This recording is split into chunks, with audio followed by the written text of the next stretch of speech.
Well, welcome everybody to another episode of the Constant Geekery podcast. And the eagle-eyed and eagle-eared among you will notice that it's just me this week. No Pete, I'm afraid, which I'll explain in a moment, and also the reason for our lack of podcast last week. So let's get into it. So unfortunately this week we'll have to do without Pete's rapier wit, his charm and his rugged good looks. So it'll be much like every other week.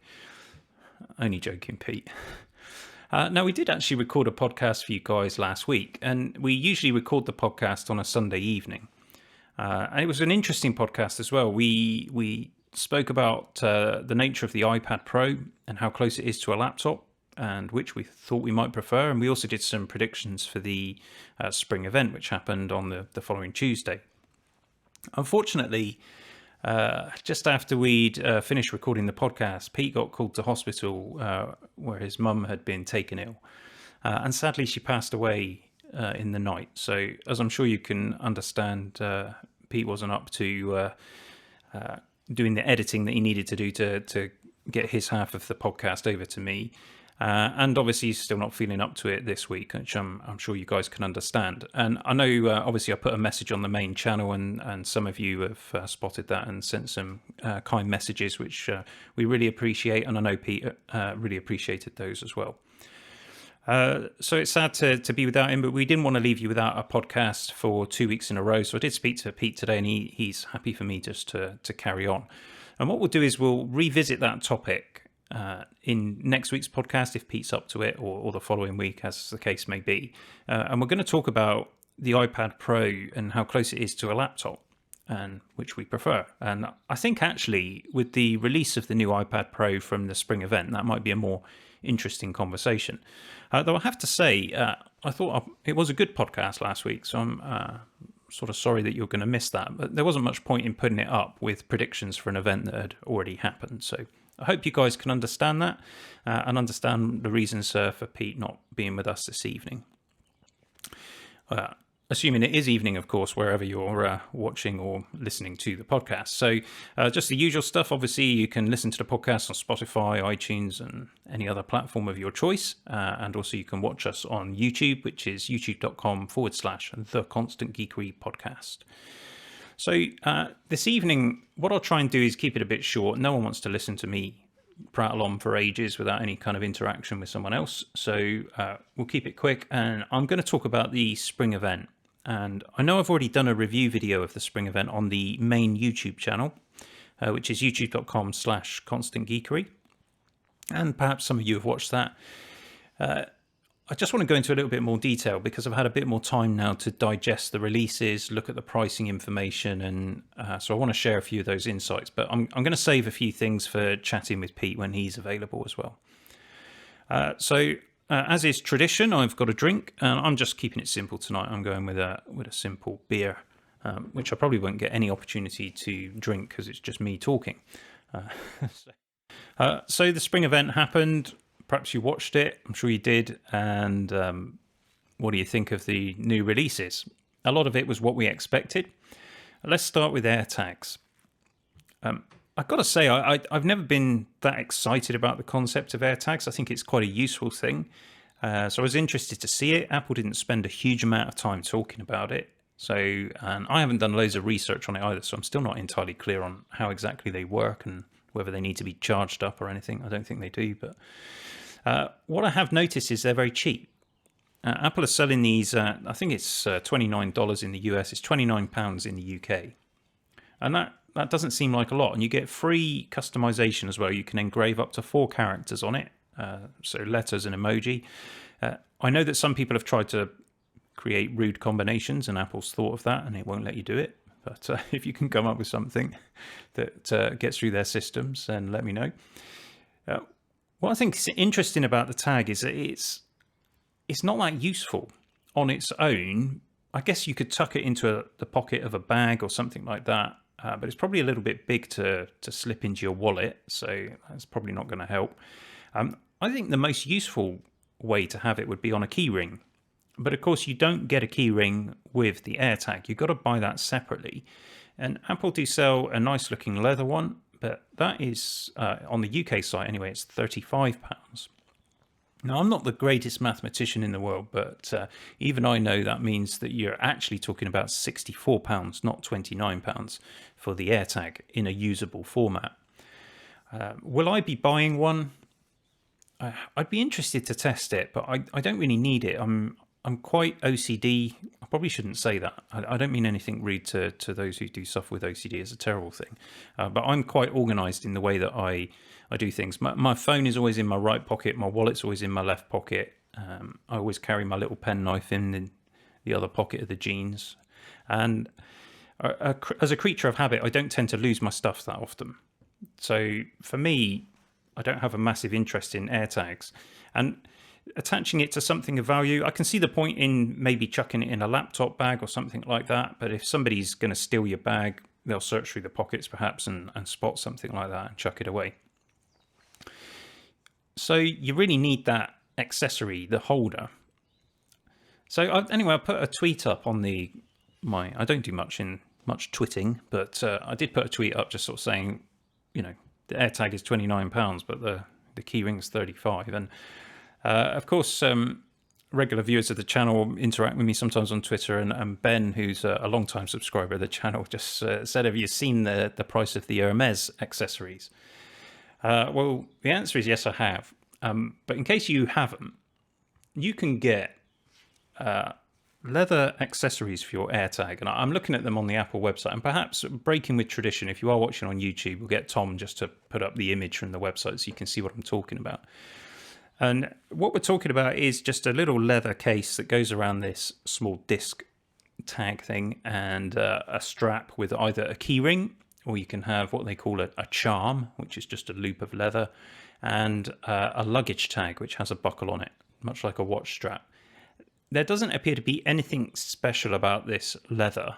It's not come from some kind of rare yak that, is only found in some deepest depths of the Swiss Alps and has to be fed on, melted down gold and truffles. This is just ordinary leather, and yet the charm, so this is just the leather sort of hanging strap thing, is £249. The keyring is £299, and then the luggage tag is £399. I think that includes the price of the AirTag, and you would want the AirTag in order to keep track of your expensive Hermès accessory. So that's kind of useful that one is included. I think it's included. I'm going to have to click on the buy button just to see what actually goes into the basket. Yeah, it does look like it is included. So I don't really understand this. The difference between the keyring, for example, and the luggage tag is £100, but the only difference on the design is that one has slightly more leather and a buckle. Is that worth £100? I don't know. I think anybody who buys these products just has money to burn, or it's because they specifically want everyone else to know how much money they've got available to burn. Which brings me to one of my sort of pet peeves, really. There's premium brands. Let's start with premium brands. I mean, Apple's a premium brand, isn't it? You pay more money for a premium brand. You could arguably get a similar specification product, for a lower price. But with a premium brand, you'll pay the extra money because you get better quality and you get better customer service. You'll get better, in theory. I'm sure plenty of people will argue with me on this when it comes to Apple, but in theory, that's what you're getting. You're getting a better quality, better workmanship. I think particularly in the watch industry, I'm quite interested in watches, and you can spend quite a lot on a watch. And in a lot of cases, a lot of hours have gone into producing those. If you take something like a Grand Seiko, if you're not into watches, you may not even be familiar with that, but Grand Seiko, a mechanical Grand Seiko is going to set you back a few £1,000s, which sounds incredibly expensive, of course, for a watch. But when you see the amount of care and attention that goes into making it and how much time is spent making it absolutely perfect, that's what you're paying for. That's a premium brand. You buy into it because you trust it and you respect it. I don't think that's what we've got here with Hermès. You know, I made the joke about the yak hide and all the rest of it. I don't think there are teams of people handcrafting these tags. I could be wrong about that, but at the end of the day, it is just leather, and it is ludicrously priced for what it is, which makes it fall into the whole fashion brand category. And the thing about a fashion brand is that what they're selling is not a superlative quality product with exceptional workmanship. It's really a fairly everyday product that's just got an enormous price markup on it. And you've got to wonder what Hermès and Apple were smoking when they came up with these prices. It's almost like they're just challenging to see, can we get away with charging this much money? You can think of other brands. Think of that fashion brand Balenciaga, is it? That sells the long T-shirts for enormous sums of money. Everything's just crazy expensive. But this kind of fashion brand influence also comes into other products as well. And I apologise in advance to anyone who's got a Daniel Wellington watch, but let's call out DW watches, because actually what they've done is quite clever. They've built a brand around social media influencers, and it is a fashion brand. What they're selling you is a cheap Chinese watch that's been rebranded with their logo. It's quite an ordinary but perfectly acceptable timepiece. It's just that you're paying a lot more money for the fact that it's got that DW stamped on it. And that's what fashion brands are all about. And I think Apple aligning itself with a fashion brand is a bit of an odd choice, because I don't see Apple as a fashion brand. And again, I'm sure there are plenty of people who would argue with me on that. But Apple products are generally quite good. So anyway, little rant about brands, and because I just think that the pricing is crazy, absolutely crazy. Of course, you're going to need some accessories to go with your AirTags, and of course there are third-party accessories available on Amazon. I'm sure there'll be plenty of equivalent quality accessories available for a very reasonable price. So don't by any means let my little negative rant put you off getting an AirTag. Anyway, let's get on to the point of the event that everyone was really excited about, the key release, which of course was the new purple iPhone. I'm just kidding. It's the iMac, isn't it? I wasn't expecting an iMac. Pete was, actually. He predicted in our podcast that no one's ever going to see that there was going to be an iMac. And when we talked about it, I kind of came around to his way of thinking. And what we thought amongst ourselves, and we've said previously as well in other episodes, is that it would be the smaller iMac with an M1 chip. And that is, of course, exactly what we've got.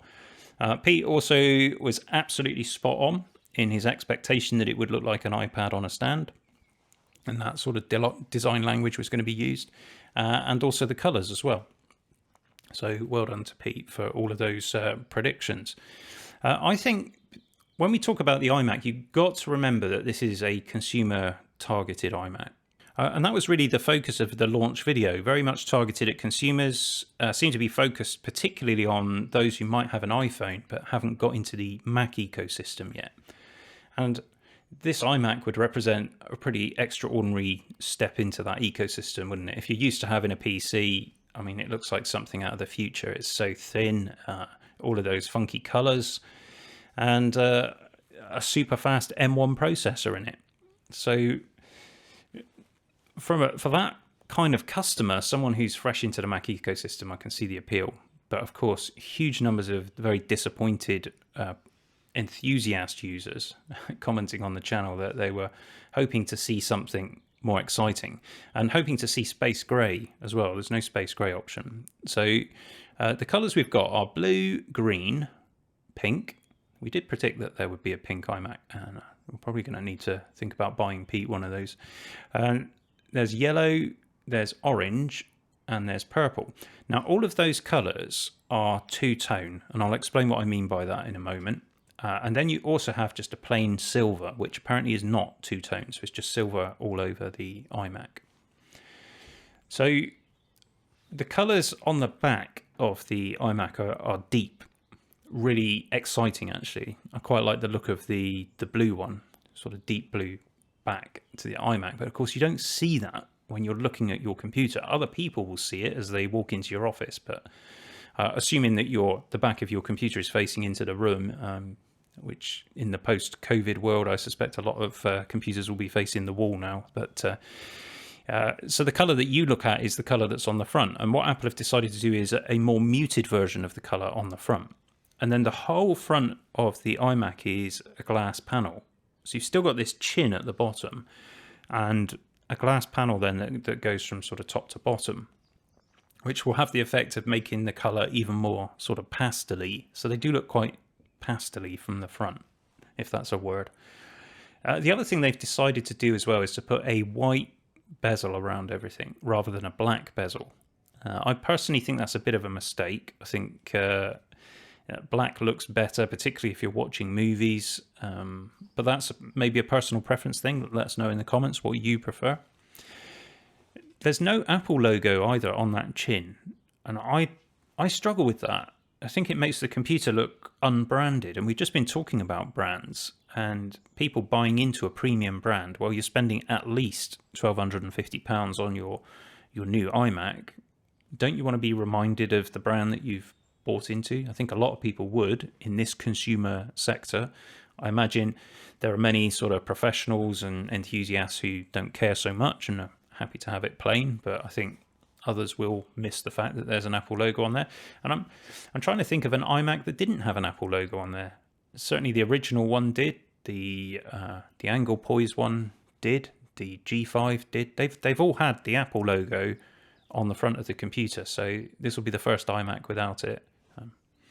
So what are the choices? I want to talk about the base model, because at the end of the day, this is an M1 chip computer, and you can spec it up how you like. It's got a 4.5K Retina display.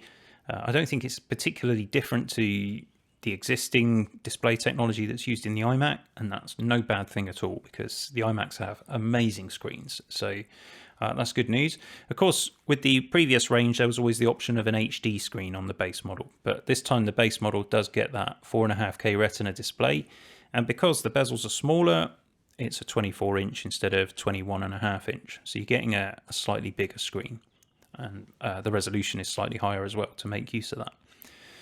So I want to talk about the base model, because it feels like Apple is deliberately hobbled the base model to make people spend more money. I've noticed that Apple do this quite a lot. They'll have a base model set at a lower price point so that they can advertise the lower price point, new iMac from £1,249, which sounds a lot better than new iMac from £1,449. So when we look at the base model versus the one that costs £200 more, what do you get for that additional £200?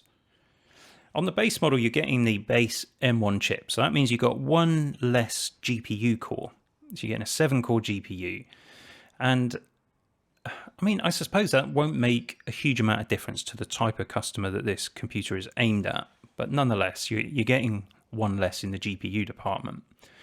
And you're also getting 2 Thunderbolt USB 4 ports, but you don't get the additional USB ports. So the model that costs £200 more gets 4 USB-C ports, 2 of which are USB 3, 2 of which are USB 4/Thunderbolt.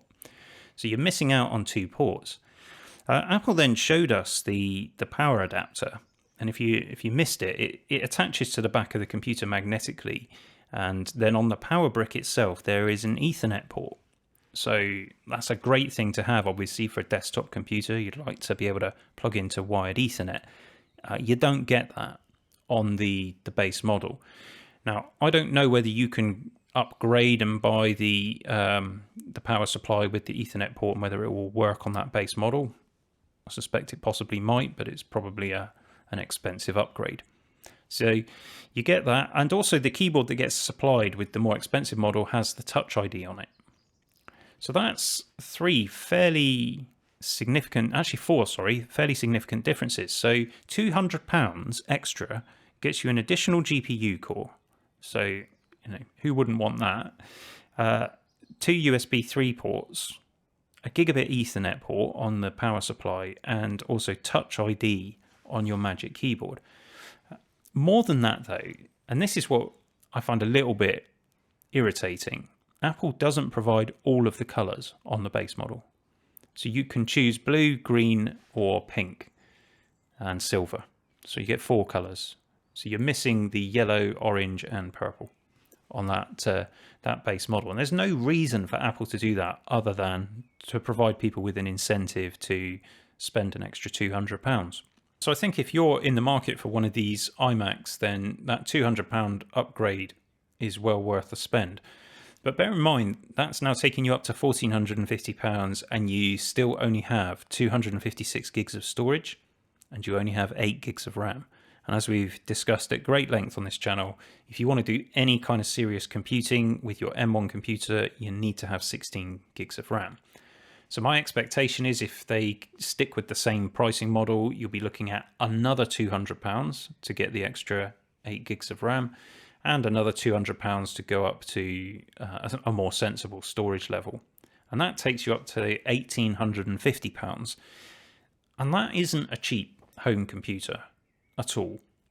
And at that price point, I think we ought to say that you could buy a much more powerful, well, possibly not much more powerful, but you could certainly buy a more powerful PC and a decent monitor for that kind of money. So assuming you could actually get the CPUs and the graphics cards, but let's not go back there. So yeah, a little bit disingenuous from Apple, I think, that base model. I don't think it really makes any sense. You know, £200 is a lot of money to add on if you're already spending $1,249, but I would say it's well worth trying to scrape that additional money together if you want an iMac. So let's go on to the iPad Pro. And of course, the big news with the new iPad Pro, there's no difference to the design of it. It looks pretty much the same as the previous model. In fact, when I say pretty much the same, it looks identical to the previous model, previous 2 models, if you like. And the big difference, of course, well, let's start with the screen. And I need to be clear, this is only on the 12.9-inch model. So nothing's changed on the smaller model. On the 12.9-inch iPad Pro, you're getting the Pro XDR display. So this is a mini LED display, which is going to give you vastly improved contrast, vastly improved brightness. It is a much better screen. It still has the 120 Hertz refresh rate, the ProMotion, which has always, you know, been a great thing, a great selling point of the iPad Pro. If you're into sketching and art and you want to use the pencil, you know, having that faster refresh rate does make a difference. So that new display, though, I mean, it's quite an incredible thing to have that display in an iPad. And what Apple was showing quite a lot was video professionals on location using it as a reference tool to see how things will look. And you know, the reference monitors that these guys would normally have on set cost an enormous sum of money. Now, I'm not suggesting, and I don't think Apple were actually suggesting, that the iPad could replace a professional reference monitor. But it's still, it's a lot closer than your bog standard screen. And I just think that's absolutely incredible. If you know, if you're a photographer or anybody really that depends on professional color and you want to be mobile, you want to use your iPad Pro out and about, the 12.9-inch iPad Pro has suddenly got very compelling indeed, particularly as they don't appear to have put the price up over the previous generation model. Of course, that's not the biggest thing. The big news is that they've put the M1 chip in the iPad Pro. And I have to be honest, I didn't see that coming. And I don't think a lot of people did. Because it blurs those lines. We were talking about iPad Pro versus laptop. And this really does complicate that discussion. And let me try and explain why. I have the iPad Pro, which will now be 2 generations old. So I think it's got, is it 3 or 4 gigs of RAM in it? And it's got the A12X chip in it. And never in using that, whether I've been doing a little bit of light video editing, editing photos, so raw photo editing, or anything else that I've ever tried to do on the iPad Pro, I've never experienced any kind of slowdown. It's never felt sluggish. I've never been sat there thinking I need more storage or I need more RAM. It's just, or even more CPU processing power. That's just never been an issue. And the M1 is such a big step up from that. The single core performance is, 30-40% more again. The multi-threaded performance is got to be double. The graphics performance is way more than double. It's huge. It's a massive, massive upgrade. And it begs the question, how can you actually use that much power in an iPad? Is it even possible to make full use of the M1 with the current iPad OS and the current apps that are available? I don't think that can possibly be true, because if that was the case, then there would be apps on the App Store that didn't run well on the current iPads. But that's not the case, is it? They all run well.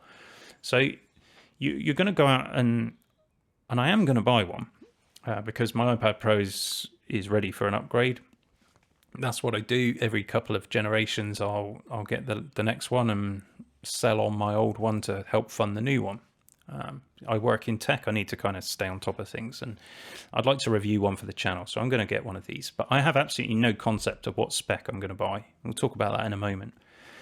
And I don't have any expectation that I'm suddenly going to be able to use the computing power of the M1 in an iPad Pro on iPad OS. So it begs the question, have Apple got some plan up their sleeve to maybe blur those lines a little bit more with the iPad Pro? Perhaps the existing iPads will stay on the A series of chips and just be iPad only. Maybe the iPad Pro, perhaps there's something coming. Maybe we'll be able to dock it. What if you could dock the iPad Pro, and it would run macOS? Imagine that. I think if they did that, it would be getting very close to the perfect computer for me. So I'm quite interested to see what gets announced now at WWDC. Is there going to be some announcement like that? Because it is compelling, isn't it? It is compelling. Let's talk about the specs then. Now, I've got the 256 gig model at the moment, and I know that I've never used more than a quarter of the storage on it. I don't know how you would use the storage on an iPad, or not the way I use it anyway.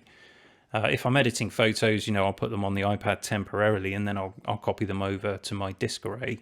I stream video content. I don't tend to store loads of it. So I could probably get away with 128 gig of storage. I expect many people could. But you've got that option. So on the 12.9 inch, that's at £1,000, and it's 1,100 for 256, 1,300 for 512, and then we go up to 1 terabyte at 1,649, and 2 terabytes now at £2,000 minus £1.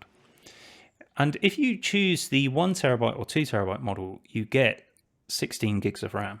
So you get an M1 with 16 gigs. Whereas if you choose one of the lower storage options, so 128, 256, or 512, you're getting an 8 gigabyte, 8 gigabyte M1. And I think that's the case for both the large iPad and the smaller iPad. But let's just stay on this 12.9 inch iPad Pro for a minute. Let's suppose that I desperately want to get 16 gigabytes of RAM. So I'll go for the 1 terabyte option at £1,649. And it's amazing how quickly this then starts to add up, because we're talking about this. If you want to get the most from it, you're going to want to have some kind of human interface device, aren't you? So you're going to want the Magic Keyboard. And if you've already got a Magic Keyboard, apparently the existing one doesn't work with the new iPad Pro. I've heard that. I need to double check that, but I've heard it doesn't work. And on the Apple site, it does say new Magic Keyboard. It looks exactly the same as the old one, but something has changed, which is interesting in itself. The Magic Keyboard, of course, is 279 of our Imperial credits of the realm. And that is a lot of money for a keyboard with a small trackpad on it. And that's a keyboard that doesn't have function keys as well, as far as I'm aware, unless they've added that on the new model. That doesn't include your Apple Pencil either. So if you want to use Apple Pencil and you don't already have one, you're talking about another £119. So let's just take that 12.9 inch model with 1 terabyte of storage and the 16 gig M1. You're buying a keyboard, you're buying the pencil. For the full experience, you are talking £2,047. And that is laptop money. That's not just any laptop money. That's serious laptop money. That's, you know, a decent gaming laptop in the Windows market space. You know, traditionally, if you spent 2,047 on an Apple laptop, you could get a pretty good one. You could have got not quite get the 16-inch model for that, but you're not far off of it. So I just thought, well, let's just quickly price up the 13-inch M1 MacBook Pro to the same spec. Let's put a 1 terabyte SSD in it. Let's choose the 16 gigs of RAM. And you're at £1,899. So essentially £150 less to have the laptop. Okay, you're not getting the touch screen, you're not getting that Pro XDR display, and you're not getting pencil support. So if those things are important to you, then you know you need to factor that in. Of course, you are getting a better touchpad and a better keyboard, arguably, as well, in that form factor. And you're getting Mac OS, so you can fully utilize the potential of that awesome M1 chip. Whereas with the iPad, are you going to be able to do that? And so when I'm thinking about replacing my iPad, I think to myself, not because I think I need 16 gigs on an iPad, but because there is a 16 gig option. Of course, it's the one you want. You want the highest numbers, don't you? It's as simple as that. But I don't need a terabyte of storage, and I don't particularly feel comfortable about spending £1,649 on an iPad. Unless said iPad is going to have some funky new feature added to it where it can maybe run macOS apps in some way. So I'm just shooting that, you know, pie in the sky ideas there. But I think there is a market for all-in-one devices, and they are good when they're done right. Something Pete and I spoke about in the podcast that never aired is the Microsoft Surface, because we had a couple of those. We had the Surface Pro 3, Surface Pro 4. We each had one with a dock, and they were really good devices. The form factor is excellent. Having that tablet that turns into a laptop, that turns into a desktop, I think that's really cool. If Apple could do that with the iPad Pro, then suddenly $1,649 seems, well, it still seems massively expensive, but it's a bit easier to stomach if you're replacing two devices with one. So I am very interested to see whether that's a possibility, and that would come and get announced at WWDC and perhaps released later this year, you know, around the autumn time when they typically release the new version of iOS and iPadOS. So possible. I think it's a bit of a stretch and a bit of a long shot. And I'll have a chat with Pete this week, and we'll see which one we're going to get. But we certainly will get an iPad Pro with the M1 chip, and we'll try it out on the channel, and we'll pit it up against the existing M1 computers and see if there's any difference in performance as best as we can. Obviously, that might be tricky with software. It begs the question, of course, will software like Final Cut Pro come to the iPad? Even if there's no Mac OS option coming, will something like Final Cut Pro come? Or Logic Pro, which would make it, again, worthy of consideration from my perspective, because the idea of having an iPad that I can record music on, that does appeal. Of course, the other big thing that I didn't mention is that the iPad Pro now gets Thunderbolt support. And I am interested to test that and to see whether Apple has improved anything in that regard. Obviously, I've done a few tests which have shown that with USB drives with certain chips, it's much slower than equivalent Intel Macs or PCs. So I'd be interested to see whether they fix that. Maybe the storage on the iPad Pro will work much faster. Guess we'll find out. I probably prattled on enough. I hope that was some additional insights into the Apple event. I hope it was of some use and not too boring for you guys without Pete being here. Obviously, best wishes to Pete, and we hope that he'll be back with us soon. These things take time, of course, as I'm sure you all know. In any case, I'd like to say thanks again for all of the kind messages. Really do appreciate that. And thanks for everybody who supports the channel. So grateful for the fact that we're able to do this. It's nice to have a creative outlet where we can express ourselves. It's really nice that, you guys actually enjoy it and find it of some kind of use. So that's great. It makes it all worthwhile, and we'll keep doing it as long as everybody enjoys it. So with that in mind, hopefully be back with Pete next week, and I hope you'll join us on the Constant Geekery podcast. Cheerio.